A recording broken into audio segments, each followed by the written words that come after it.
Hello everyone. We begin the first paper, Poetry and Drama, with a brief outline of its timeline and its salient features. Now, understanding and reading the salient features of an age is very important to understand the contexts and locate the writers and texts in a particular age. We just move on with a quick timeline.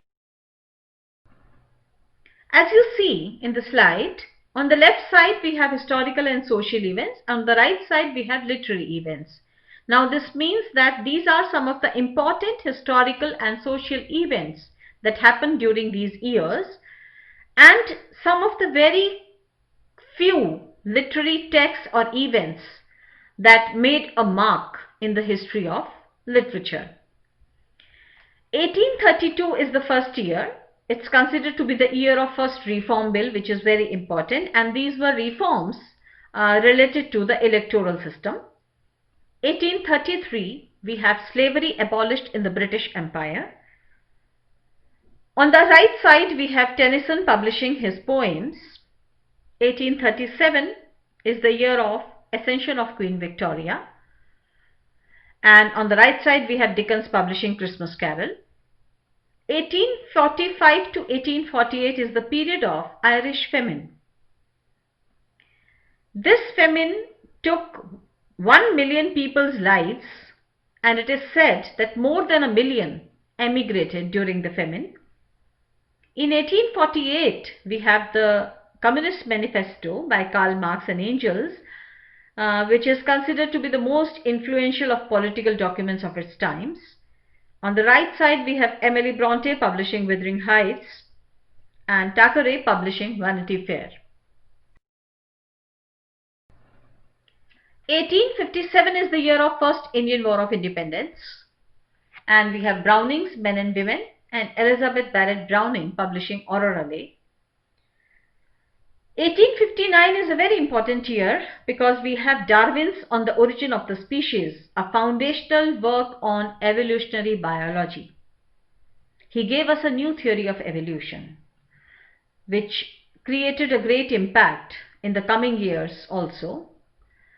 We have J.S. Mill publishing On Liberty, Tennyson Idylls of the King, and then George Eliot's Adam Bede and Mill on the Floss in the same years, more or less in the same years. 1861 was the year of American Civil War, which began as a result of controversy over the enslavement of black people. And Arnold published his essay in criticism. Lewis Carroll published Alice in Wonderland.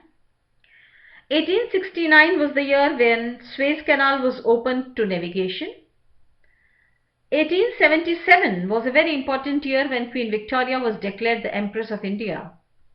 And on the right side, we have Hardy publishing Return of the Native. And earlier, we could see that we have Arnold publishing Culture and Anarchy and Thomas Hardy publishing Far from the Madding Crowd. Now, this is a very comprehensive list. There are many more events which are related with this age, but we have only covered few of the important events that had happened so that we can relate the literary works that we read later on with these events which were happening parallel during the time. The Victorian Age in literature, it is roughly taken between 1830 to 1890. We have to remember this, that this coincides with the long reign of Queen Victoria. Now, if we summarize this age, it is called as an age of industrialization, of empire, and of reforms. There was a mass movement of people from the country to London, and this mass movement changed the demographics drastically. We see a rise in poverty and exploitation. Slums, they sprang up in and around London, and there was a rise in pollution also. Pollution started making its appearance. Now, Chartist uprisings, we'll talk about this in our later slide. Chartist uprising and an increasing social unrest among the masses, it raised the fears of a revolution which had happened recently in France. We have to look back at this social unrest in this way, that the middle class was trying to retain an old world morality, where they could see that all the moral codes that were prescribed to the people, they were too lax. And interestingly, part of all these moral debates, they surrounded around sexual codes, religious beliefs, family lives, marriages, etc. Now, one more thing that was happening was there were debates about faith, which were driven by the developments in science. They questioned the established ideas, and we see that Darwinism or some new beliefs that were coming up with the theory of evolution, it broke down the established ideas. The Church of England, it was also facing a crisis because people were divided along the high and low lines. This crisis, we must remember that it was driven in part by the conversion of Cardinal John Henry Newman. We'll talk about him later when we talk of Oxford movement. John Henry Newman, when he converted to Catholicism. Then we have, of course, Darwinism, which played an important role in altering the prevailing views of man towards life, towards divinity, towards humanity, creation, etc. Now we see that many writers of this period were involved in what eventually it came to be known as the condition of England. Now we need to understand this phrase, condition of England. This condition of England debates were about morality, poverty, education, industrialization, reforms, all the problems that were prevalent and prominent during these times. Now we see in most of the novels or literary works of art, individual and family were at the center. The exploitation of the poor, the rise of the middle classes, and one more thing that was important was the state of factory workers. It was an area of concern, and we see all these things in industrial novel. We will also discuss this industrial novel in our later slide. The main debate in these works was concerned with the meaning of progress. What does progress mean? Because England was progressing, industrialization was growing up. So progress in scientific achievements or progress in material gains, they were compensated. When they were compensated by loss of faith and certitude, they resulted in skepticism.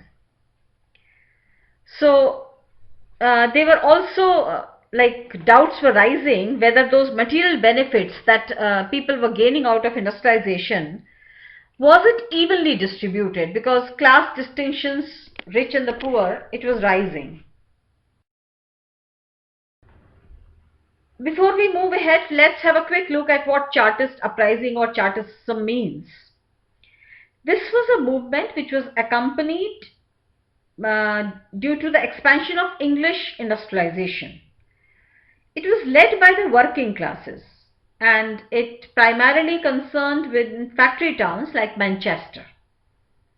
The peak period was 1838 to 48. Now in history it is also called as a period of economic depression and a large-scale poverty.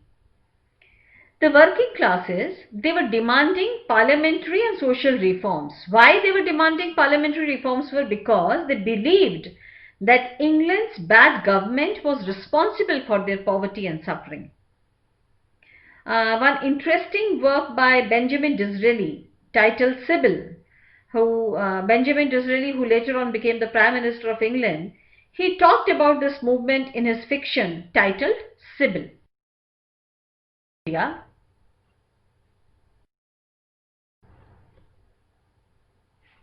And this 1857 is important for us to understand because East India Company, it lost its powers and the governance of India shifted to the British Crown.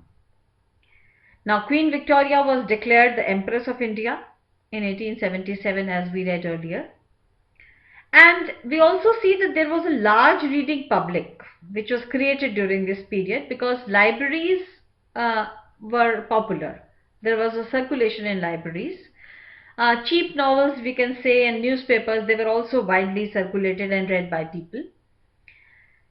A new kind of genre, three-decker or what we call as multi-volume novels, it gave rise to serialized fictions. Theaters were very popular. Darwinism has already altered the kind of thinking that prevailed. And we need to understand all these features to understand what we call as the Victorian temper, which we will be discussing in our next session.